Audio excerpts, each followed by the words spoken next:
Welcome on behalf of the League of Women Voters, White Bear Lake area, to this candidate forum for Senate District 42 and Minnesota House Districts 42A and 42B. I am Mary Santee, and I live in another district. So the League of Women Voters does not support or oppose any candidate or any political party. Our purpose is to give you, the voters, an opportunity to meet the candidates face-to-face and ask the questions that are of importance to you. And also to tell you about ballot issues. For example, on your ballot this year, there will be a constitutional amendment, and it will be regarding legislative salaries. Currently, the legislature sets their own salaries. And this amendment would set up a citizen council, and there's information in the back of the room about it. And also, you can see it online for those of you who are watching online at mnvotes.org, and then click on What's on My Ballot. So you'll see about that amendment, and you'll also see what else is on your ballot. So our agenda tonight, the candidates will all have 1.5 minutes to make an opening statement. They'll have, we'll have a question period after, and they'll have 1.5 minutes to answer the questions. And finally, closing statements of 1 minute each. The questions we got online, and we're getting right now from you. If you have a question, raise your hand, and they will give you a card. And if you finish your question, raise your hand, and they will come and collect it, and they'll bring it up here to be screened. We have people that will screen these questions to make sure that they're applicable to this race and that they're not personal or offensive. And they will try to group the questions in the order, issue, so that we have questions on many issues instead of many questions on one issue. We have timers who are going to hold up cards when the time is running out. I believe they have a 30-second warning, they have a 15-second warning, and then they have stop, at which time you can finish your sentence. Okay, you will notice there are empty chairs here on the bench, and I want you to know that we invited every candidate who filed for office in July, but some did not have time on their calendar to be here, and so we told them if they changed their mind, we would welcome them. So we can start by introducing our candidates who are here. And we have to my right, Jason Ike Isaacson. And from now on, it will just be Ike. No Jason in every time I say it. Then we have Randy Jessup. Ike is running for Senate in District 42. Then in District 42A is Randy Jessup and Barb Yarusso. And then running in District 42B, we have Jamie Becker Finn. So we'll start the questions to my right and go to the end. When they do their closing, we'll reverse it. And that questions will be in a random order. Who starts each question will be in a random order. So, Ike Isaacson, you may begin your opening. You can just go with Ike, but thank you. That's right. Awesome. Hi, my name is Jason Isaacson. Most people call me Ike. I've been had the honor and privilege to serve in the state legislature the past 4 years in District 42B. And about a year ago, Bev Scalzi approached me and said she's thinking about retiring and was hoping I'd consider running for her seat. And then over time and after long consideration and discussions with Barb, we decided that I would be the one that ran for that seat. I've been focused in my career on a broad array of issues, but I want to just highlight a couple of them right now. Education has been a key focus of mine. I'm really concerned with the lack of support or emphasis we have on manufacturing and vocational education of any kind in our junior highs and our high schools these days. And I think that's led to what we have is this problem in the state where there's a lot of skilled manufacturing positions that are just not being filled because we don't have enough people to fill those positions. And it isn't lost on me that at the same time, the last 15 to 20 years, we've devalued those kind of skills in our high schools and junior high schools. And I think we need to make a change on that. My bills that I've worked on in the House have done that. They focused on putting people into jobs, getting them the education they need and the training they need to get them back to work, especially after the recession. I think that was key. I've been focused on everything from environmental issues to being the only member of the House or Senate last year that offered a middle-class tax cut. And I'll go into that a little bit more, but I'm running out of time. So thank you. I look forward to this discussion. You can wait till the stop sign before you have to stop. I'm practicing restraint, which is Okay. new for me. So All right. Randy Jessup, your opening statement. Thank you, Mary. Again, my name is Randy Jessup, and I am a candidate for Minnesota House of Representatives for 42A. And a little bit about me, my educational background. I have a chemical engineering degree. It's actually a joint degree with Bethel University and University of Minnesota. And then I also have an MBA from the University of Minnesota. My working career began at Pillsbury. I was a research and development scientist for about 4.5 years. And in that time, I had some great opportunities to work on some new products. I got an MBA, and then I transitioned from being a scientist into being a marketing executive. And, you know, it's a little bit different when all of a sudden someone looks at you and says, you're not wearing a white lab coat any longer, and you're wearing a suit now. That's kind of an odd situation. But there was enough people that had faith that I could make the transition from being an engineer into a marketing role. So I had a marketing background at Pillsbury, and then Quaker Oats down in Chicago, and then also up here again in St. Paul at Ecolab. And one day, the folks at Ecolab said, you know, Randy, you are a great guy. We really like having you here, but you know what? It's time for you to go. So see ya. And I became laid off. I was one of those casualties after 9/11. And, you know, then it was a matter of, okay, what am I going to do next? And I became a small business owner. I own a UPS store. First one was down by Rosedale, and then since that time, it's been about 14 years, I now own 4 UPS stores. So that's just a little bit about me. Thank you. Thank you. Barb Russo. Thank you. I'm Barb Russo. I am the current state representative for District 42A. And for those who don't know, that includes all of Arden Hills, all of Mounds View, the northern 2/3 of Shoreview, and 100 people in Spring Lake Park that are in Ramsey County. First of all, thank you to the League of Women Voters for hosting this forum. It's really important for people to get a chance to learn where the candidates stand and how well they can discuss the issues. I work on education, renewable energy, the environment, and building up economic opportunity for all Minnesotans. We have a lot of work to do on our infrastructure. I've done work on the Aging and Long-Term Care Committee to make sure that we're able to take care of our seniors and disabled people. I've helped our cities with economic development. That includes working with Arden Hills on the roads that are needed to support the development at Rice Creek Commons, and with the city of Shoreview to support the retention and expansion of their existing businesses. One of the most rewarding parts of the job is being able to work with constituents. We have many constituents that come down and advocate on issues, and then we also work with constituents on problems that they have interfacing with government agencies. So I have found it very rewarding to be your state representative for the last 4 years, and I hope that you'll support me again. Thank you. Jamie Baker Finn. It's Becker. yeah. Becker. Great.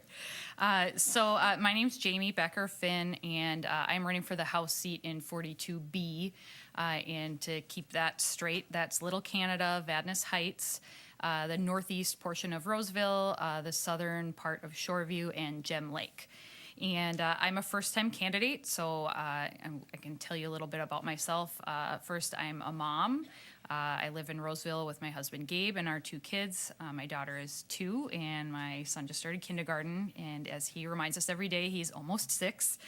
And I also currently serve on the Roseville Parks and Recreation Commission. That's been a really rewarding experience and given me some good experience of working directly with the city government.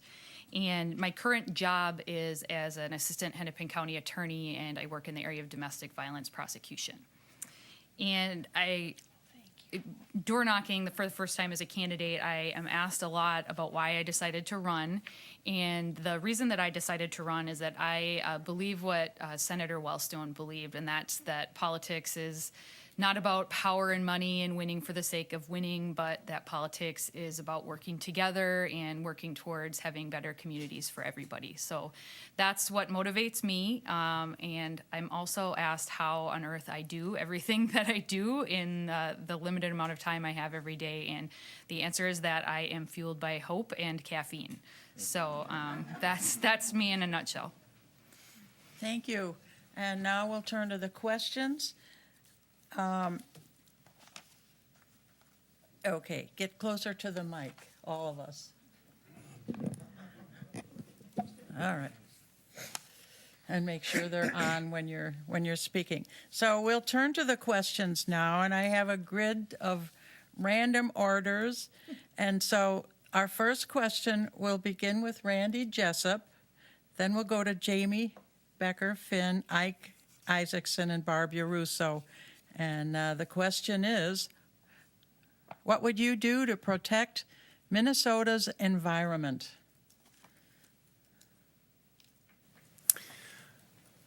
I think we overall in the state as citizens are very concerned about our environment. I know that I'm a frequent user of the boundary waters, been up there probably 50 some times.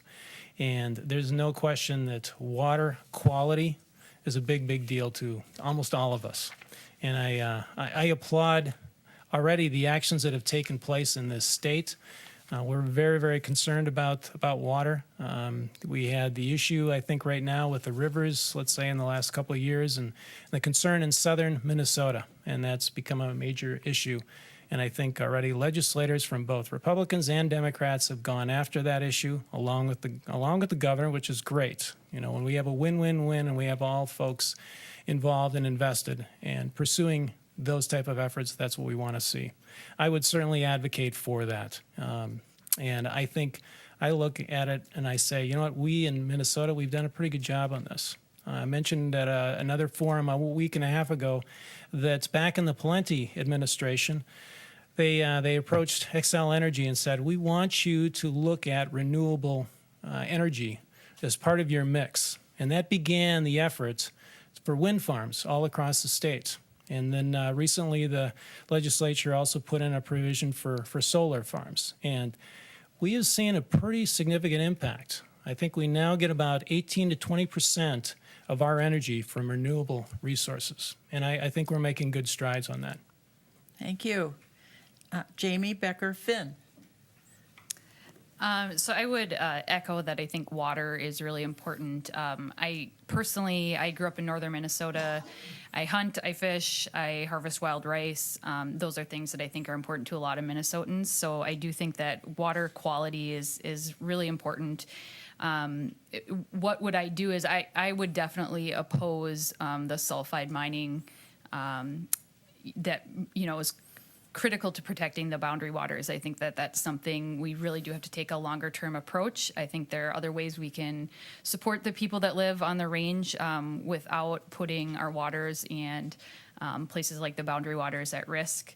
I would also think that we do need to work with farmers and businesses to hold, you know, everybody accountable for the effects that different types of businesses, you know, the fracking, all those kinds of things. We need to pay attention to what those levels are actually saying, because some of the newer information does show that more of our water than we would think is at risk as far as, the levels of different chemicals that we have in our water. So I think that that's something that we could work on more. And I would support things like, I know that the city of Shoreview does some good work with educating individuals about their water usage and different ways that they can be responsible in that way. So I think, empowering individuals to make those changes, all together, I think can make some positive improvements. Thank you. Ike Isaacson. Thank you. I think that one of the things that's been fun for me to watch is Senator Bev Scalzi and her really trailblazing our focus on creating a water management plan and being part of the commissions that are looking at how we use water in Minnesota, and I hope to pick up where she left off.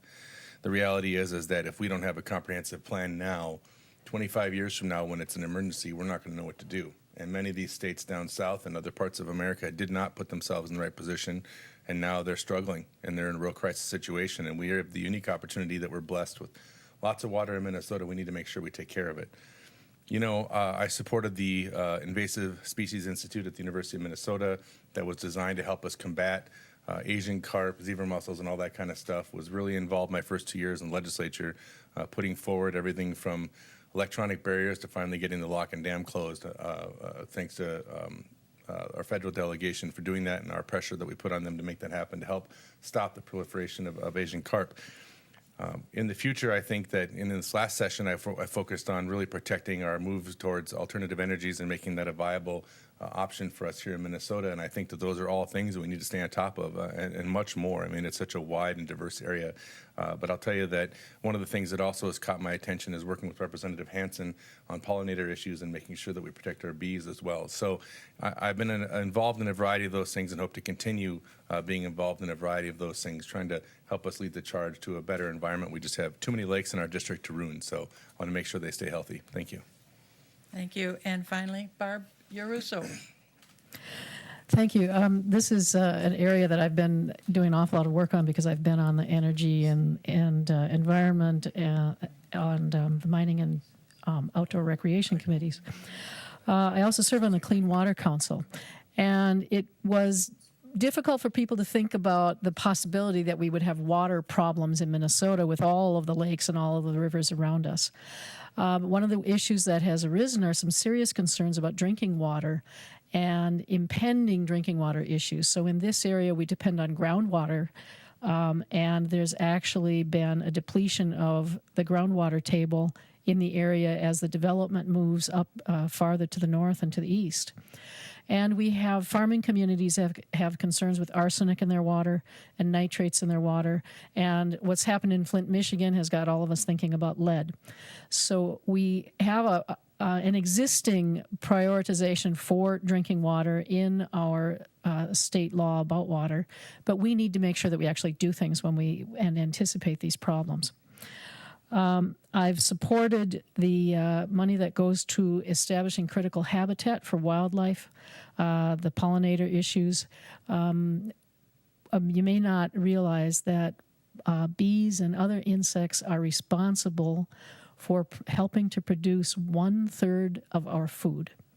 And without them, our nutrition would suffer very, very quickly. I was happy to hear Randy mention the solar mandate.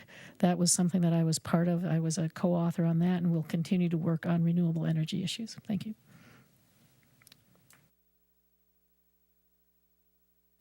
Turn to the next question, and the first to answer will be Barb Yarusso. How would you address the gaps in our mental health system? Before I start, do you want to tell the order for everyone? No. Oh, it's going, okay. Excuse me. It's going to bounce all over, Just so they can be ready. so you won't know. Okay. So the question is, how do we address the gaps in our mental health system? So the principal issue is the difficulty in accessing the mental health system. We have critical shortages of beds in hospitals and other types of clinics, particularly in some parts of the state and particularly for some groups, adolescents in particular. We have a very critical shortage of psychiatric unit beds in area hospitals. And so if you have a teen that has a crisis, the first thing that happens when you go to the hospital is someone gets on the phone and starts calling around the state and North Dakota and South Dakota and Wisconsin to see if we can find a place for that kid. So we need to fix that. The other issues about access are how do we figure out a way to help families that have a family member who they know has longstanding issues and is in a crisis. We have not worked out a good way to help families address that situation, and it has oftentimes led to tragedies. And we need to have some really tough discussions about that because it impinges on civil liberties also. So it's not an easy conversation.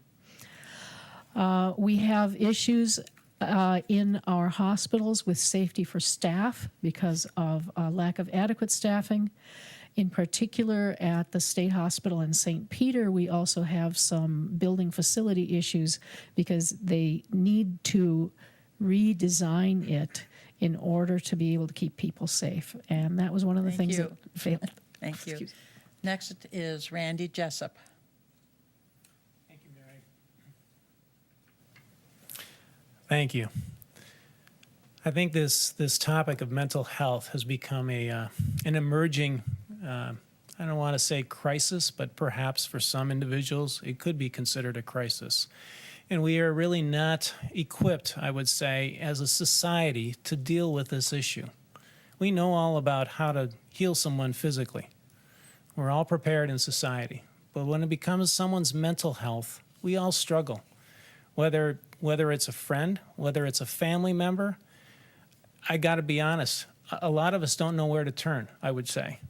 And I think it is of a crisis nature. And quite honestly, I'm not the one prepared up here to tell you, here is the solution. By all measures, what I think needs to happen there needs to be a pooling of expertise by those that are in the medical profession right now, by those that are in the psychological profession that know something about mental health. And we need, as a state, to try and grapple with the issue and understand how can we deal with this? Because we have to deal with it on a broader basis than simply adding beds in this particular location. We need to look at this as an all-encompassing issue, and we need to get some of the experts together to really give us guidance on what is the best path forward. Thank you. Next, Jamie Becker-Finn.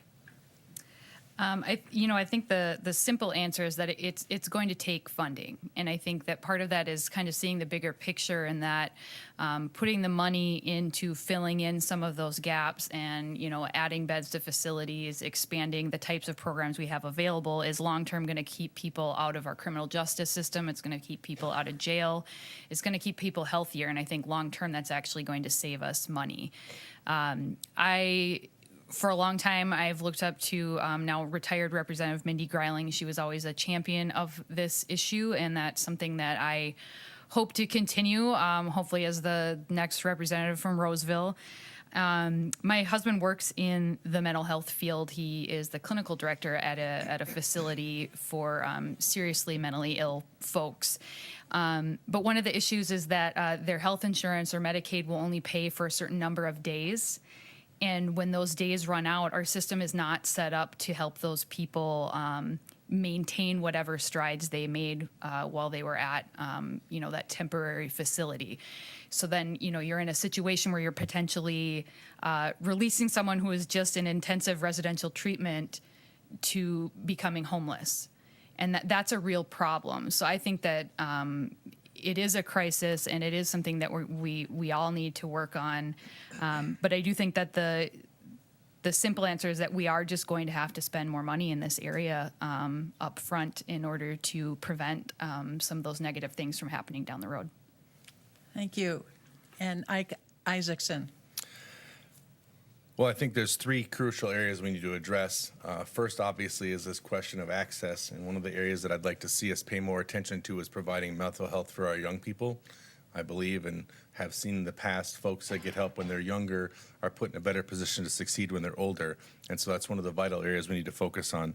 Second, and perhaps, in some ways, most importantly, we need to change our mindset about what these programs mean and what they mean to our state, what they mean to our well-being, what they mean to our economy, and what they mean to people's quality of lives. And I think really bringing that to the forefront instead of ignoring that issue, which seems like it's the convenient thing to do for a lot of folks, is something we need to take a real hard look at ourselves.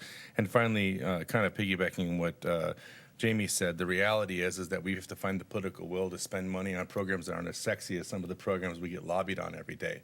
That's the reality, is we don't spend the time or the effort that we could put into this, which is just as serious a problem as we do on some other things in our state that seem to be much more in the forefront or win campaigns and elections. And so for me, the frustration is this is part of an overall systemic problem of an incredibly broken healthcare system that provides for the worst possible outcomes in the most expensive way. And that's something that we need to address, and I'd be happy and hope there's a healthcare question later where I can expand on that. Thank you. Thank you. And now, if you have more questions, raise your hand for a card or raise your card to be collected. The ushers will circulate around and pick them up. And there are 2 seats here in the front row if someone wants to come and occupy those. And then we'll go to the next question. And the first question will be Jamie Becker-Finn.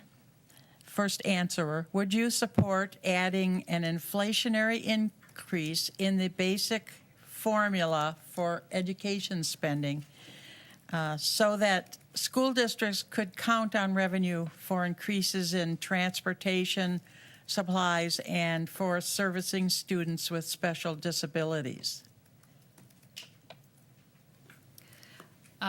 Education, and particularly our public education, E through 12 system is one of the issues that I care the most about. So I would definitely be in favor of increasing our funding in that area. If you spend time in our schools and, you have kids in school in our public schools, there's a lot of areas where we could be doing better. And I think especially because we're serving such a, broad demographic of different types of kids and families, and it really it sounds cheesy, but our children really are our future, and we are going to have to put the supports and the money into supporting our kids and our teachers and our schools in every way that we can. I heard these things as a mom when my kids were younger, and now that I have a child in the public school system, I'm even more passionate about it. Families get asked to do a lot, and teachers get asked to do a lot, and we all just kind of accept that as normal, and I don't know that has to be the only way to do it. So I'm definitely in favor of doing more for our public schools. Thank you. Ike Isaacson. Yes. We need to provide stability to our schools. We don't provide enough of it right now, and our schools become victim to the political winds, whoever's in charge and their agenda, and that our schools should be somewhat inoculated from that because our kids shouldn't be subject to the political winds of what's happening in our state that way. And so I would support it, yes. Thank you. Randy Jessup. I agree that we need to do more for our public schools. I'm not sure if putting an automatic, inflation adjuster in place is the right course of action. I'll be honest with you on that one. I don't know that doing that for any particular type of funding is the right course. Because sometimes there's a need for even a greater amount of spending rather than less. And that kind of sets your parameters, kind of sets the handcuffs both ways, reducing the spending or also increasing the spending even higher. Now, that said, I come from a family of teachers. My parents are teachers. I have 2 sisters. They're both teachers. 3 of my grandparents were teachers. And one of my brother-in-laws is a teacher. So I'm not a teacher. I'm kind of the black sheep in the family.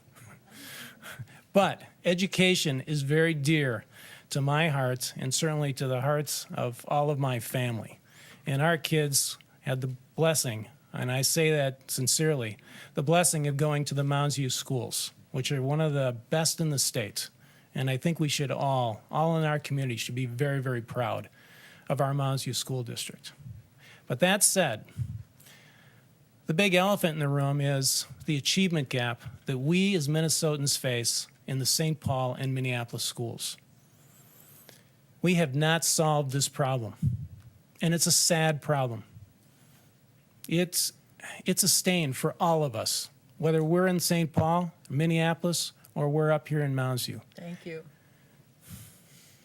And Barb Yarusso. Thank you. I wouldn't support a straight percent inflationary increase because the types of expenses in schools are really kind of widely divergent. Some school districts have much higher transportation costs than others. Some districts have much older infrastructure than others. And we already build a certain amount of that into our funding for schools. We have a basic student formula, but there are a number of different programs that make adjustments for that.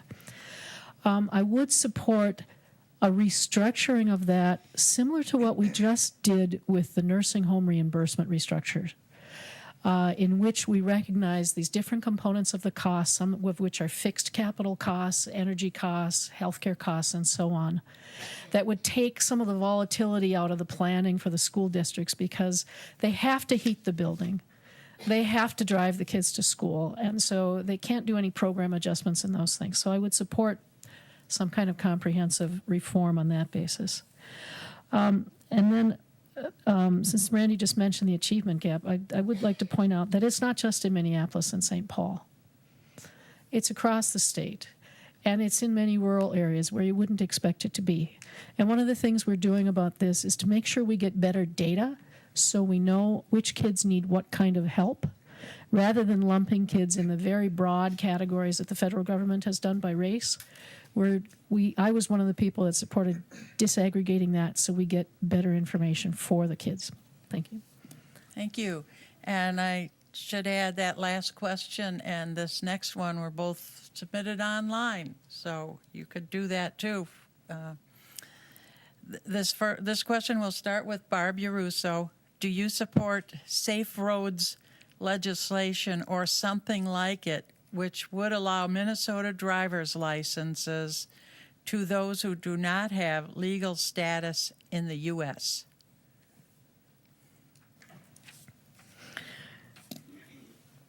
This is one of the kind of a hot button issue. And the reason it's referred to as a safe roads legislation is so that we would provide a path for people to go through the same process the rest of us do to determine whether or not they know how to drive on our roads and understand our signs and our regulations, and also provide a path for people to have automobile insurance, which currently you can't obtain unless you have the license, and so we have people that are unlicensed and uninsured. Now, of course, it crosses paths with the much more complicated, broader issue of immigration, and documented and undocumented immigration. And I don't really want to spend, my 1 minute here trying to piece together all of that. But we have many people that are in this country working to support their families. And one of the things that can get them to that job is an automobile. And if people are going to be driving, I think it's best if we make sure they know how to drive. It's best if we make sure that everybody has automobile insurance. And so I have been a supporter for this issue. Thank you. Randy Jessup. We all want to be able to feel safe when we drive. Thanks. We all want to feel safe when we drive. And I think if we recall back, someone can help me with the year, but there was a very tragic situation of, I believe it was a van driven by someone who was not a citizen, and drove a van and drove it, I want to say, into a school bus, and a lot of children died. It was in southwest Minnesota. I think that was where it was. and this situation came up. And I shouldn't say I have to, but I do agree with Barb that if we're going to have people that are on the road driving, we want to make sure that they are driving safely. And the issue of whether they should be here or not be here, quite honestly, it's not a state issue. That's a federal issue. And it would be great if people in Washington could figure this out, get it resolved, and we go forward, whatever the course of action is. But in the meantime, we do have folks that live here that are not citizens of our country. And if they're going to be on the road, then by all means, we want them to be educated on how to drive. So on this one, I'm sure there's some parameters that go along with it, but I would have to say yes. Thank you. Jamie Becker-Finn. I would support that type of legislation, and kind of to echo what Barb said. People are going to drive regardless. They're going to be on the roads. We know that, and so again, not to dive into whether somebody in the should or shouldn't be here, but we do know that we do have immigrants and different folks in our communities, and they are contributing to our communities, in a lot of ways that we probably don't even realize. And so I think that it's important not only for those folks, but for the rest of us, that those people be licensed to drive and that they have insurance. It's just, to me, that's going to be for the better public good and public safety for everybody. Thank you. Ike Isaacson. Without a doubt, the reason this hasn't passed yet is because certain folks are put in a position where they're trying to make this a political wedge issue about immigration, which is ridiculous and embarrassing. I mean, that's the only reason why. How have we put kids and people's safeties on the roads behind somebody else's political wedge issue because they want to campaign in one way or the other on the immigration issue? It's just ridiculous. We absolutely positively need to do this because we need to make sure that our drivers are insured and are educated. And so there's no doubt about that. And I look forward to voting for that in the next session. Thank you. The next question, we begin with Ike Isaacson. What do you see as the best option for public transit in the Northeast Metro, and what mechanism do you support for funding it? I was hoping I get the easy one to start with, so that's nice. Thank you. The reality is that we've watched our tax dollars go into Hennepin County, frankly, and we're paying for a lot of stuff over there, and we need to keep our tax dollars here.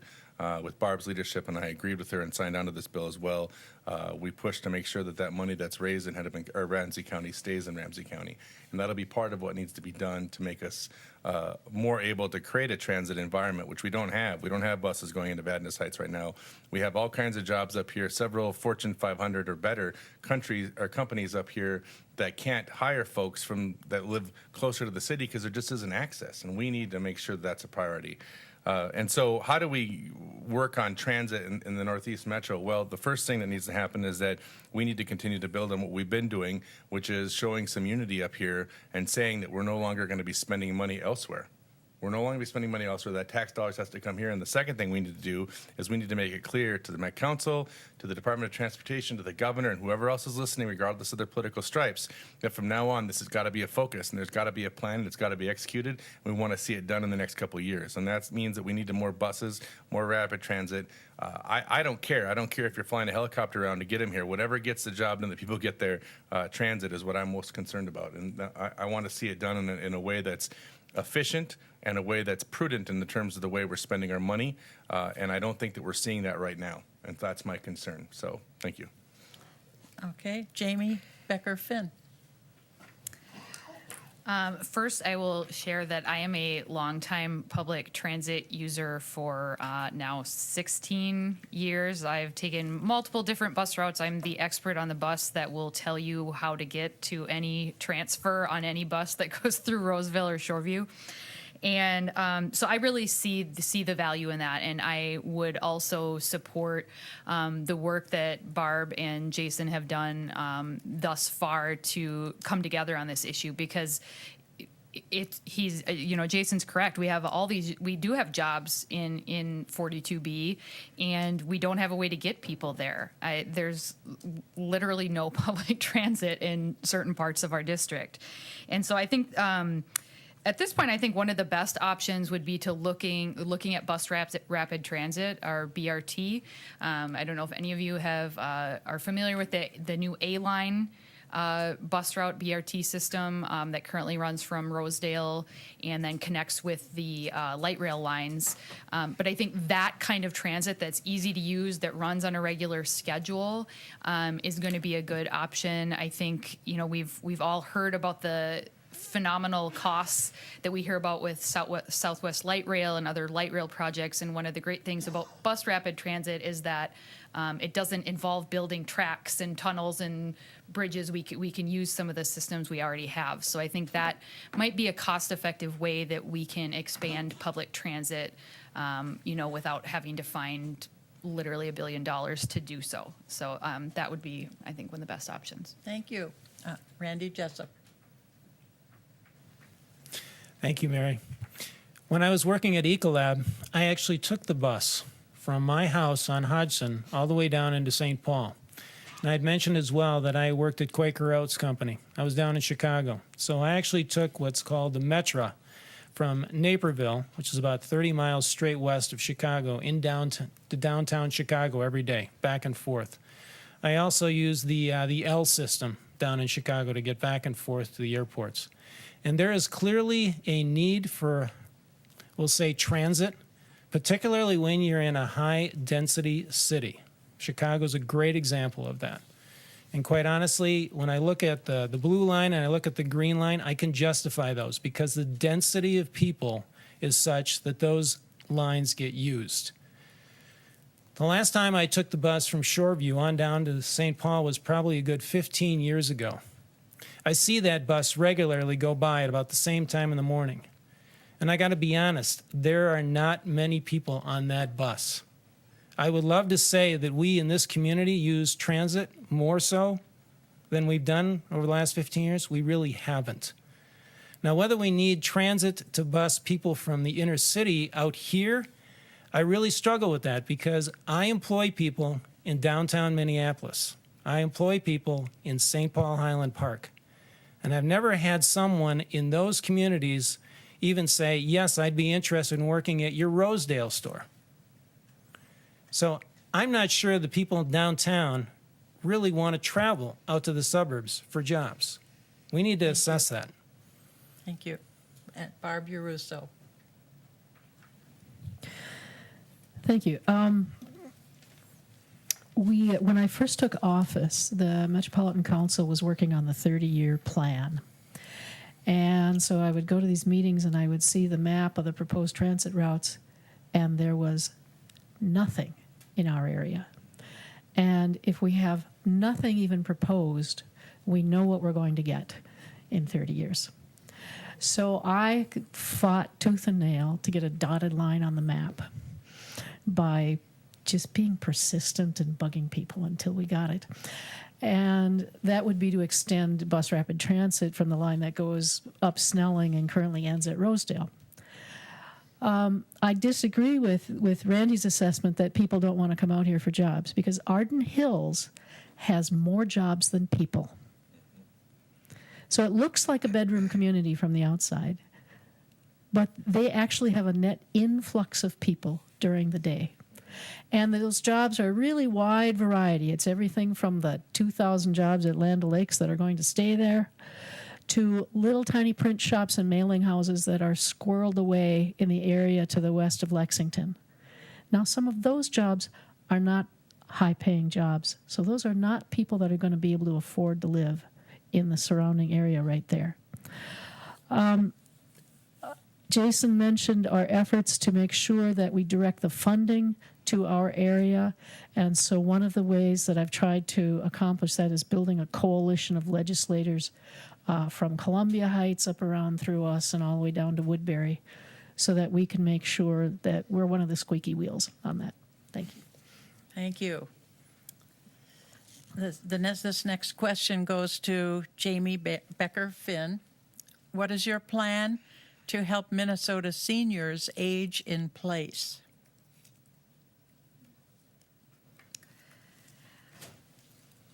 I'm glad that this question was asked because, we all know that we have, our baby boomers starting to retire, and we know the needs that we're going to have in this area. So I think it all is going to start with the kind of housing that we're planning for. So we have to look forward. We can't just build for what the needs are right now. We have to be forward thinking in what we are going to need. And so I think that, our housing systems and what types of housing we're building is going to be really important. And then, Jason and Barb and I participated in a forum last night with different advocates and businesses and people with disabilities. And one of the things we talked about a lot there was the importance of home care and making sure that we have a trained workforce and that we're paying those people enough, because when we talk about aging in place, being able to provide services to people at home is a really going to be key to making that a reality. So I think that I would support that. We talked a lot about supporting an increase in the rates that we're paying so that the people that do those jobs and can help people stay in their homes for longer instead of ending up in nursing homes and other facilities, hospitals, that we're able to do that. So I think that's going to be key on that issue. Thank you. Ike Isaacson. Thank you. In the past 4 years, I have offered 3 bills to help address this issue. I offered the largest middle-class tax cut we would have seen in recent memory, which died in the GOP House Tax Committee. I offered a property tax relief focused specifically at seniors, and I offered income tax relief specifically focused at seniors as well, both of which never got out of committee. I will continue to do that as long as we have the opportunity and the money that we can make that happen. The reality is that the spend down we currently put seniors in and the financial crisis we put them at the end of their life not only is just bad policy, it's fiscally irresponsible. In my mind, frankly, it's immoral and it's ridiculous. And it's ridiculous because we are so much smarter than that, and why we allow policies like that to persist boggle my mind. The reality is that having a senior living in their home and enjoying a quality of life that's better than if they were to become a ward or have to move into a assisted living facility for the state is not only cheaper for us in the long run, but it allows them to have a higher quality of life. Not only that, it's going to help us save money. But again, do we have the political will to do what's right, to have a preventative approach rather than this cure-based approach that we do with our health care? And it's the same thing with seniors. We're not thinking long-term. And not only that, but that reality of the financial burden that's coming at us, and we have the opportunity now to do something about it if we act quickly. But if we don't, we're going to hit over the side of the head of that down the road, and it is going to absolutely financially ruin our state. So I hope in this next session offer some bills that fix that and take a serious pragmatic look at what the reality is rather than what the political winds tell us. Thank you. Thank you. Barb Russo. Thank you. One piece of that is transit. In addition to the long distance routes, we need to bring back community circulators. And I remember when my mother was about 80, she was still driving, but didn't drive if it meant having the car sit in a hot parking lot, having to deal with scraping the snow off it when she got there and all of that. And she knew how to ride a bus because she spent time in Washington, D.C. during the war. And so that's one way we can help people continue to be members of their community. We need to encourage cities to plan for accessible housing. Especially one thing I hear that we really lack is accessible subsidized housing. We need to protect the Minnesota property tax refund program. There have been threats to it off and on over the years. It's cut, it's restored, it's cut, it's restored. That's one of the things I will continue to protect. We need to make sure the state fulfills its obligation of funding schools and county social services obligations and transportation issues, so that doesn't end up on your local property tax, because increases in property tax are uncontrollable for people that are on fixed incomes. It's one of the things that can force them out. We need to have a common sense mix of care options for people so that we don't force people prematurely into higher levels of care than they need. And it involves not only having the medical know how to do that, but preventing barriers like the spend down and spousal retirement income limitations and so on from getting a person out of their home. Thank you. Thank you. Randy Jessup. This is actually an issue that I've been pushing in regards to our seniors. You know, our seniors, they've spent the whole lifetime, many of them, working, contributing to their communities, contributing to the state. They get to the point that they retire, and then they get to collect Social Security. And what happens? Our state taxes those Social Security benefits. We as a state, we are one of only 6 that fully tax our seniors' Social Security benefits. I don't think that's right. It's like a message from the state that says, you know what, we really appreciate all that you did for us, and we need more money now that you're retired. That's just wrong. Our seniors deserve better. And what has happened, quite honestly, is that more seniors leave our state than those of the surrounding states around us. Wisconsin, Iowa, South Dakota, they don't tax their seniors' Social Security benefits. And as a result, there are more seniors as a percent of the population that live in Wisconsin, that live in Iowa, that live in South Dakota. We have about 12 to 12.5% of our population is seniors. Those other states are like 13.5 to 14.5. We essentially are pushing people out of the state, and that's wrong. Thank you. Next question, we'll begin with Randy Jessup. What do you see, if you're elected, what do you see as your role in the development of Rice Creek Commons? Thank you, Mary. About 3 weeks ago, there was a Tri-City Council meeting, the first ever, and it talked about the Rice Creek Commons development that's going to be going on. And I certainly see whomever of us from a state representing us in this community would play an active role. I was at that meeting along with Blake Huffman, the mayor or the mayor-to-be of Arden Hills, the mayor-to-be, I would anticipate, for Mounds View. There was about 50 other people. And it was an exciting meeting to hear about what is going to be developed in that particular piece of property. It's 427 acres. They are projecting an increase of 3,000 people living in that community. Arden Hills is 9,600 people right now. So Arden Hills is going to grow about 25 to 30%. It's going to be huge. It's the biggest development that we have in the metro area. As well, they're looking at 35 to 4,000 jobs that are going to be coming into that community. So I do see all of us who might be representing, our communities up here as involved in that full process. And it was a great day to be over there and to be an active participant 3 weeks ago talking about the future of Arden Hills. Thank you. Barb Yaruso. Thank you. The project is a joint venture between Ramsey County, which owns the property, and the city of Arden Hills. As such, it doesn't have a direct governance involvement from the state government. However, the infrastructure support for the project is something that we've helped out with. The new bridge on 96 over 35W was part of that. And so that was one of the first things that we needed to get done to enable the county to move ahead with the development. The current construction on the County Road H bridge that goes over 35W and County Highway 10 and Rice Creek is also part of that. Those two were in the same bill that I carried.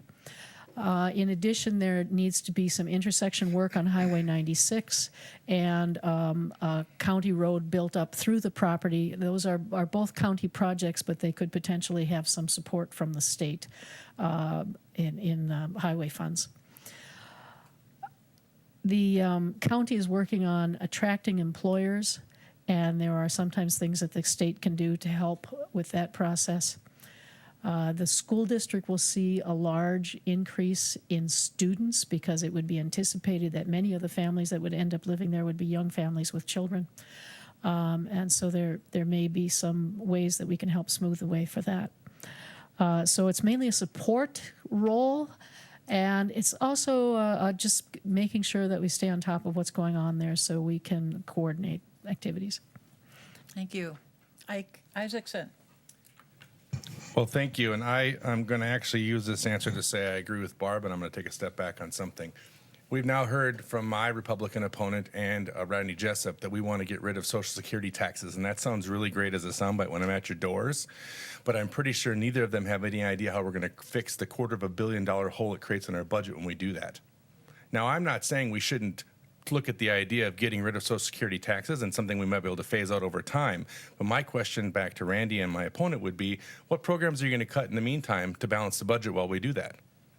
That's my concern. Now, I think there are a lot of realistic ways in which we can help seniors save money and be able to have them have a bigger part of their Social Security pie or their retirement pie. But the reality is when we look at this idea that we're campaigning at the doors that we're going to somehow magically get rid of Social Security taxes, there's no political will to do that at the state.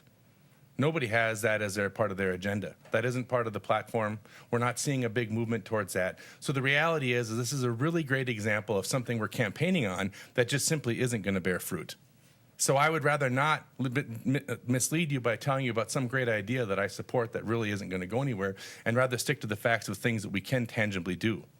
Now, long term, I want to see us make some efforts to really make our seniors' lives better. And if I could work with Republicans to find a way to phase out Social Security tax over the next 10 years and also find a way to replace it or reduce spending that matches that, that would be fiscally responsible and a good idea. But that's not what I'm hearing at the doors when these folks are campaigning, and I think it's a bit disingenuous. Thank you. Thank you. No, not in this round, but you might pick it up in your next question. Jamie Becker-Finn. So I guess to get us back on track, my role in the development of Rice Creek Commons, well, to clarify for everyone, Rice Creek Commons is on the A side of the district. So I would see my role as supporting the good work and ideas that Representative Yarusso and Jason Isaacson would be doing in that area. You know, obviously it affects. We have shared school districts, we have shared infrastructure, we have a shared county. But my role would be supporting the good work that it sounds like Barb's already doing in that area. Thank you.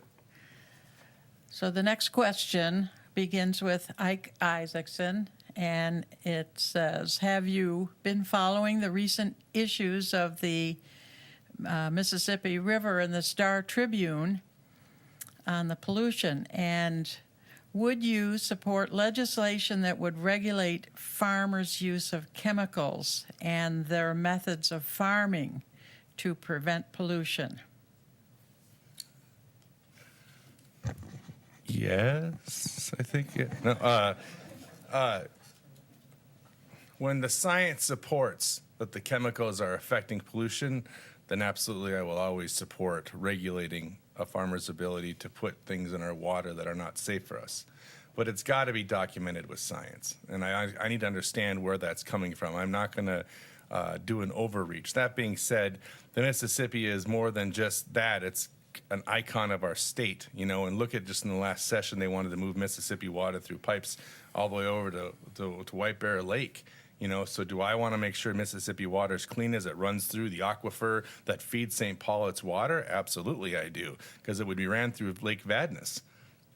Nope. Yeah, that's right, Vadnais Lake. And so the idea is that we need to make sure that water stay clean, and we need to make sure that farmers are put in a position where we know what chemicals are going in and we can protect that water. So yeah, I would support making sure anytime we've got an issue of whether chemicals are going in the water and should we make sure that isn't the case, I'm probably always going to fall in yes, let's make sure that isn't the case. So yes, I would support that. I mean, we need to be prudent and thoughtful, and we need to make sure we're basing it in science. And then yes, I would support that. Thanks. Thank you. Randy Jessup. The answer is emphatically yes. We want our water to be clean, and we don't want chemicals in it. Period. End of story. Now, since I have an extra minute, I'm going to go back on Social Security. Ike over here just thinks I'm campaigning to win everyone's votes. No, I absolutely, passionately believe that our seniors deserve better. And Ike, I will have you know that the Minnesota Department of Revenue, this is not me, this is the Minnesota Department of Revenue, estimates the GOP phase-out plan would affect 381,000 seniors' tax returns with an average reduction of $213 in a year. That's $81 million. Anyone tell me what the state budget was this year? $38 billion. 81 million out of 38 billion is a pretty small amount. And if there isn't enough opportunity to reduce some government waste, to take care of our seniors, and to give them this extra tax break, well, I would be very surprised. I'm a business guy. I look at financial numbers. If I didn't, I wouldn't be successful and I wouldn't have 4 stores. We need to take care of our seniors. Jamie Becker Finn. Again, to get us back on track. The question was about the Mississippi River and regulating the chemicals that would potentially be getting into our water. And I would be in support of legislation that protects the Mississippi, that protects our water. And to echo what Ike said, you know, if based in science and it makes sense and it's something that we're doing in a smart manner, you know, I can't see that I would ever not support legislation to protect our water. I'm endorsed by Conservation Minnesota Voter Center. It's water, water, water. That is, I think, at the heart of a lot of what makes Minnesota, Minnesota. So I would be in supportive of that type of legislation. Thank you. Barb Urusso.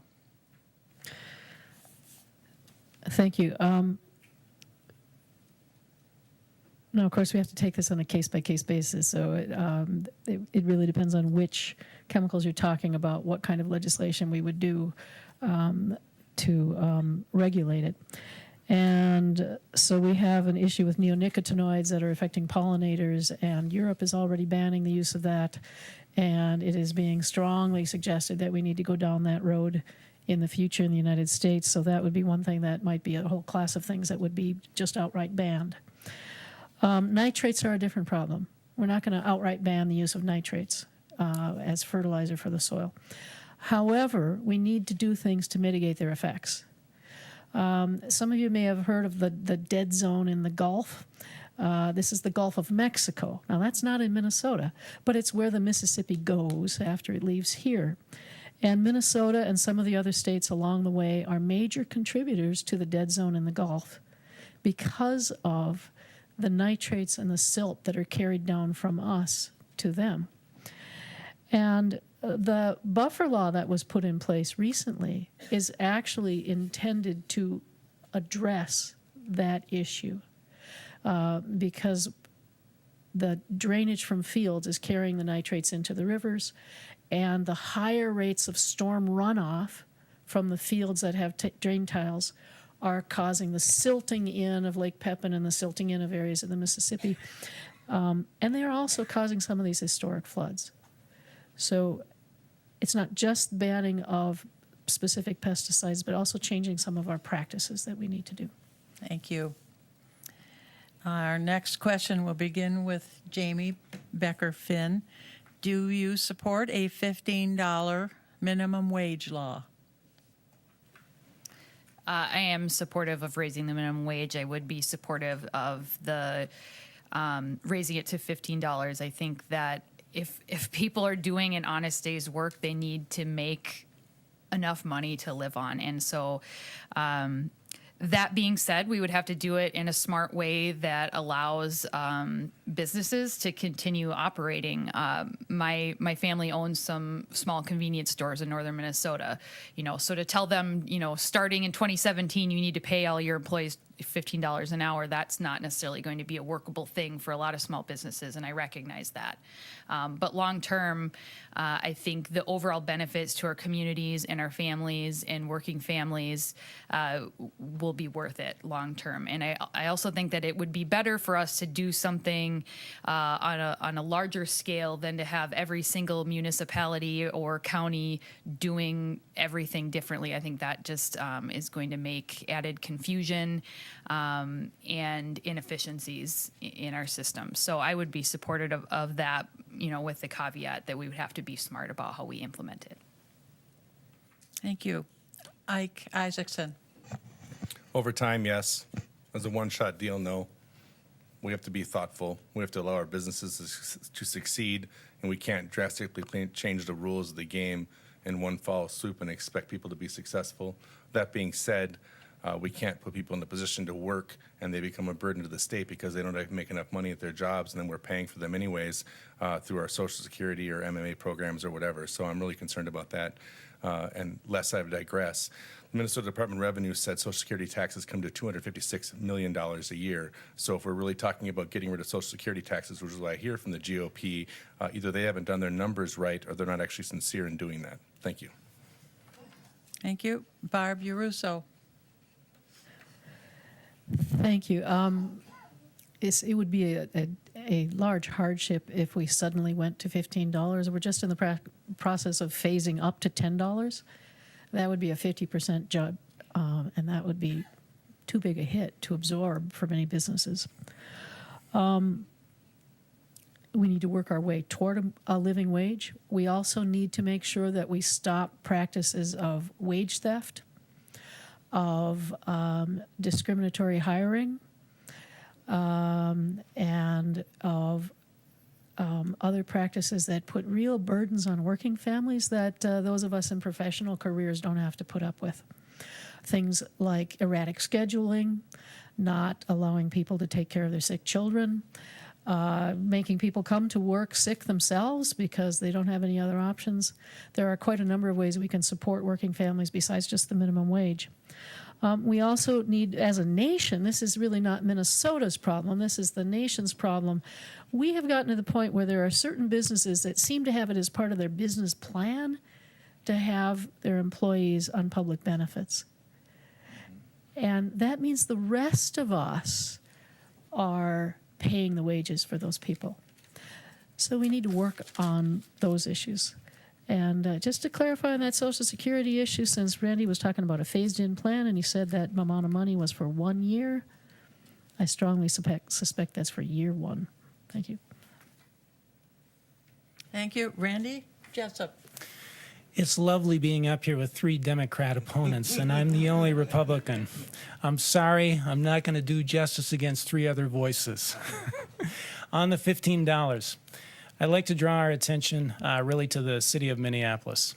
And if the city of Minneapolis had gone through with that $15 an hour, there would have been a lot of businesses that would either close their doors or left Minneapolis and gone to another city. And I'm going to confess and say one of my businesses in Minneapolis, I would be losing money if I paid $15 an hour to all my employees. What I make in that particular business is about a third to maybe a fourth of what I pay all of my salaried employees. And I also pay a huge chunk to the city of Minneapolis in terms of property taxes. So I don't make much in that particular business, and that would result in the loss of three very, very good jobs just in that situation. The Minneapolis Council has taken a look at this. Now, what is the area that we're most concerned with in terms of poverty? That is North Minneapolis. The council person who represents that particular area said, we cannot go ahead and do this. Why? Because I have a lot of unskilled young men in my particular area that this will hurt, because then they will not be employable. They don't have the skills for a business to hire them at $15 an hour. So whereas this sounds like a great idea, it actually hurts a number of our community. And we need to be careful when we consider what is the right policy when it comes to setting an established minimum wage. Thank you. Thank you. And so the next question we'll begin with Randy Jessup. How should the legislature be concerned about poverty in our state? If so, what should the legislature do? Well, that's a $10 million question. And I would say that one of the things that we need to do, and I mentioned about Minneapolis and St. Paul schools, it all, for me, begins with education. We've got a little 5-year-old. He's beginning his life. And by the time he hits 18, his life is determined for him. Because if he doesn't get a quality education, his skills are going to be very, very limited, or her skills, to be fair. And we have to, I think, if we're going to defeat poverty, we have to start with education. These kids, particularly in our inner cities, deserve a quality education. And I got to tell you, a lot of things have been done the tried and true and traditional way over the last, let's say, 10 years. And we still haven't made strides in breaking that achievement gap. We're the worst in the nation, folks. The worst in the nation. That's a huge stain on all of us. We have got to come up with some solutions that are out of the box that we're not doing today to help these kids in the inner city. If we do so, and they all of a sudden have a great education, they become 18 years old, graduate from high school, they're going to have a much, much better future ahead of them. And that's how we get them on the path of self-independence and onto a path of success. Thank you. Barbara Russo. Thank you. A number of cities and other locations have discovered that if you tackle homelessness, you make a big impact on poverty.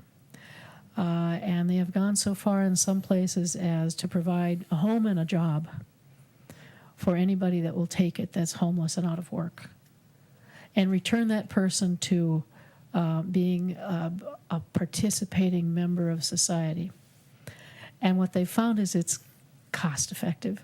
So for those who are motivated by whether we can afford to do that or not, they've discovered it is actually cost effective, because when you can get a person back on their feet, then their future need for services goes down. I agree with Randy about the need for education, and those opportunities for education have to exist all across our state.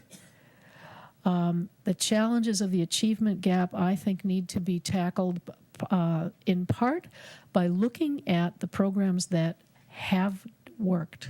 We have a number of districts that have started community-based schools, and those work. We need to replicate that.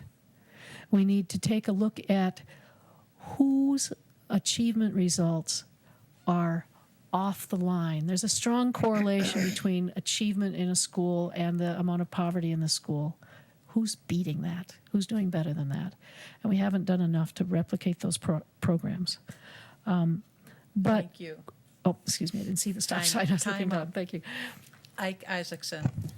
Well, at the risk of agreeing with Randy and all of a sudden us being friends again, I would say that he's dead right about the education issue. But I would take it a step further and say there's a step before education, and that is we have to be supporting the family. And the reality is until these folks have jobs that pay them enough to live and provide them with what they need so they can be home to parent their kids, we're not going to see them able to support the kids the way they need to, which means the chances of them utilizing the education we provide for them will not happen. And so we need to find a balanced approach to create economic security for these folks in the urban areas. Because when they have economic security, when they can make the money they need to support their family, they will be better parents. And when they are better parents, their kids do better in school. And the kids do better in school, we have less crime. And we have less poverty and more people growing up, and we break that cycle of poverty. And so that's, to me, it's a multi-pronged attack. You can't just focus on just one area. You have to focus on the whole picture. And the whole picture is that when you have an environment in which people are not succeeding and they cannot make the money they need to survive, that's going to breed itself into the next generation, the next generation, the next generation. We have to give them the chance and the opportunity to pull themselves out of that. And how we do it is making sure they have jobs that'll pay the bills, right? And so that's been my concern with poverty. I've been a huge advocate for supporting the homeless. I think what they did in Utah is amazing. And I think we have to take a look at what are we going to do, as Barb said, which is exactly right. You put people in a stable situation, and they're more than likely going to be better off than unstable. So why not do that now and save ourselves in the long run some of the costs that come along with that? Thanks. Thank you. Jamie Becker Finn. Well, first of all, we have poverty right here in House District 42B and Senate District 42. When I'm out in the community knocking on doors and talking to folks, it's everywhere in our state. This isn't a problem that's limited to Minneapolis and just our urban areas. In fact, we have the data now that shows that suburban poverty is actually where poverty rates are going up the highest is in our suburbs. So I do want to point that out. And, one of the things that's been the most challenging for me as a first-time candidate, it's really frustrating to me that taking care of people is a partisan issue. And I don't think that it has to be.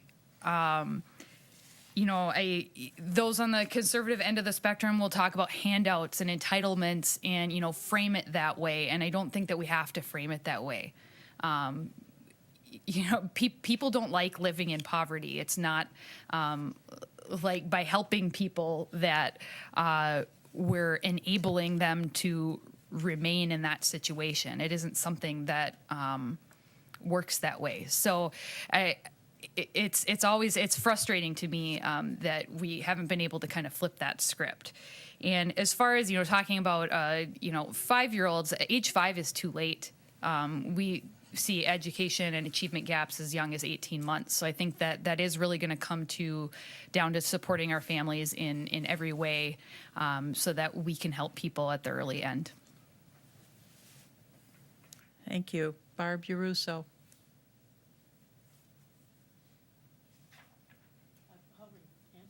Oh, okay. There you go.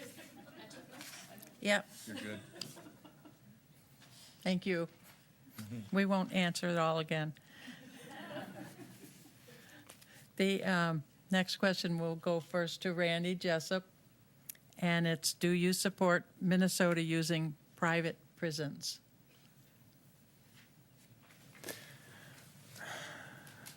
Well, quite honestly, I don't really support Minnesota using prisons because I wish we didn't have to have them. Private prisons, I don't know where this came from, but no, I'm not in favor of private prisons. Quite honestly, I just struggle with the whole situation that we've got in society. And maybe I'm just taking a myopic view, but, in my world, I really see a lot of people in our community as I'm knocking on people's doors and so forth. It's just encouraging to see neighbors caring for neighbors. And we really do live in a blessed community up here in the northern suburbs. And I am so greatly encouraged by the responses that I get when I knock on someone's door, because there is a lot of care, not only for their neighbors, but also for the school system, for the kids down the block. And that's really what society we want. We want a caring society. And so I hate to even talk about the subject of prisons. I know they're there. I know we need to have them. But overall, I think if each of us as individuals did our part to make sure that we take care of those around us and those in our community, that we'd have a lot less issues. I'm sorry. The cup is half full for me, and that's just where I'm at. Thank you. Jamie Becker Finn. No, I do not support private prisons. I don't think that that companies should be making money off of the incarceration of others. I'm happy to see the feds move away from private prisons and to make that clear. To kind of clarify on Randy's comments, I'm a prosecutor, so part of my job is to send people to prison. And as disheartening as it may be that we have crime in our communities and all of our communities, it does exist and they do serve a purpose. And I guess it's my turn to get a little bit off track, but the work that I do is in domestic violence. And very often incarceration, even for a small amount of time in a jail system, is the only way that we can disrupt that cycle so that families can heal and move forward and disengage from that cycle of abuse and violence. So, to hear that we just have to, get along as neighbors and we're not going to have crime, unfortunately, I can tell you that isn't, that's not going to happen. We do need prisons. We do need, they serve a purpose. But I would definitely, I do not support private prisons in our communities. Thank you. Barb Uruso. Thank you. Well, the question of whether or not states or the federal government use private prisons is part of the larger conversation about privatization of public services. And there's an ongoing push to privatize government services. And in my opinion, one of the things behind this is simple greed, because when you look at the big pots of state money, people are figuring out ways that they can tap into that and divert it to private profit. And this happens with our schools when people have pushed vouchers in other states. It happens with government services. In Minnesota, we've got really friendly, convenient, easy-to-use motor vehicle services. I was just down in Roseville the other day, and other states don't have that. Prisons, though, are one of the most egregious examples of this, because around the country, the record of privately owned and operated prisons on human rights abuses is horrendous. People haven't been fed, people haven't gotten health care, people have been overcrowded. And even though someone's in prison and they're serving time for a crime, they're still a human being. And so I will do whatever I can to make sure that on my watch, Minnesota doesn't go down that road. Thank you. Ike Isaacson. No, not now, not ever. The reality is that, and it kind of dovetails into what Representative Uruso said, and I have to say that I'm sympathetic to the spirit of what Randy's answer was, in that it's an unfortunate reality that we're in that spot, but I appreciate Jamie's pragmatism about why we need to be focused on that. For-profit services of any kind, like social services of any kind, are not good for our country. They're not good for our people. They don't lend themselves to the purpose that the service exists for. When you put the greed or profit motive ahead of what the service is, you do not get the services you want, right? And so that's the problem we have with healthcare. That's the problem we have in a variety of areas in our government and in the way our society works. Private prisons are, as Barb said, one of the worst examples of what happens when we allow a social service to be managed in a for-profit area. That doesn't mean that for-profit businesses are bad. I think that there's many wonderful, and our district is a great example of wonderful for-profit businesses. But when you're doing for-profit businesses in the area of social services, where the purpose is not to make money but to provide a service, now we have a problem.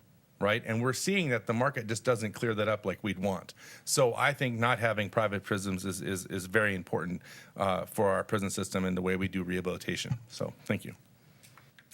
Thank you. And I believe that is all the time we have for questions tonight. We have a lot more questions than that we weren't able to ask. So I can only recommend that you speak to the candidates on their way out and ask your questions directly. So at this time, we'll turn to the closing statements. They have each 1 minute to make closing statements, and we'll go in reverse order of the opening, and we'll begin with Jamie Becker-Finn. First, I want to thank the League of Women Voters and the volunteers that organized and pulled off this event. It's a really important type of event so that voters can be informed about the people that they're potentially going to be voting for. And I also want to say that this race isn't about me. It's not about any of us up here as individuals. It's about all of you and our entire community. And working together and making good decisions together. So I thank all of you in the audience for attending and making this a priority. Obviously, there are some empty seats up here, so maybe not a priority for some, but it's really great to see all of you and to have the questions from online. I think that really says a lot about your commitment to our community and how much you care. So thank you. I look forward to the chance to serve our community, and I hope that I can earn your support. So thank you very much.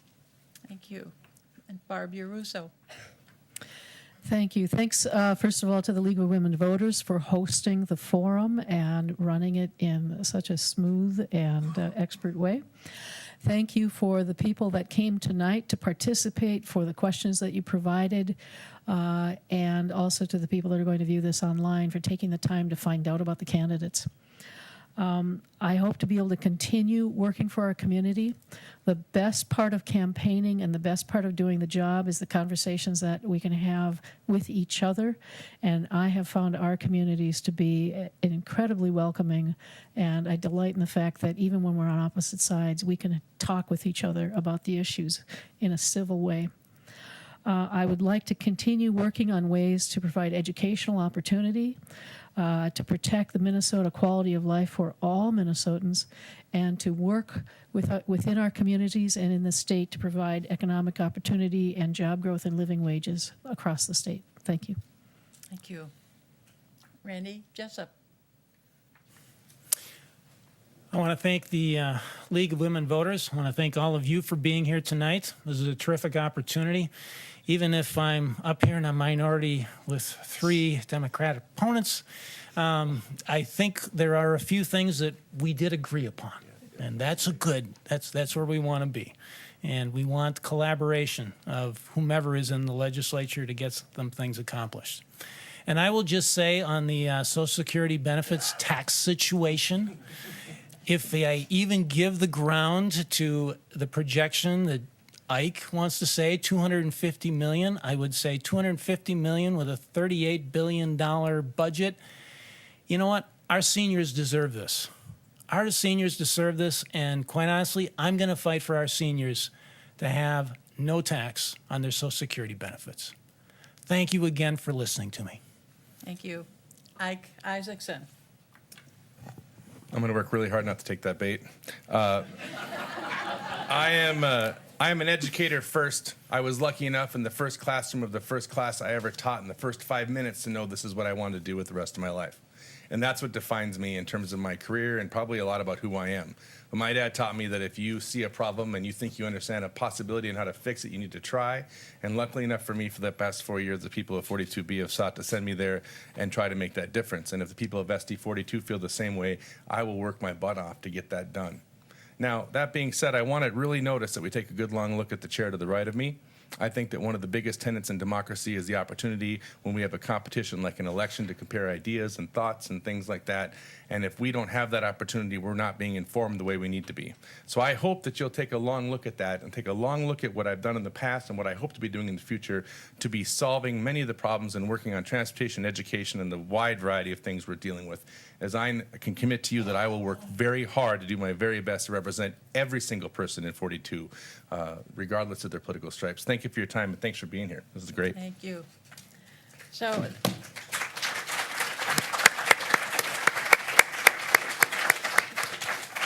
I and the League of Women Voters thank you, the audience, and the audience at home when you see it on the replay. There will be a forum replays many times on Channel 15. I believe the website ctvnorthsuburbs.org will have the replays. 26? 6. Channel 16. There we go. There you go. Yes. We're smart. Problem solvers. Right. And I thank the candidates also, as they thanked us, for participating tonight and for participating in our democratic system by running for office, putting themselves up there. And that ends our forum. I invite you to go to the polls November 8th and bring a neighbor and bring a friend. Thank you and good night. Thank you. Dr. Ike. Thank you. Good luck to you.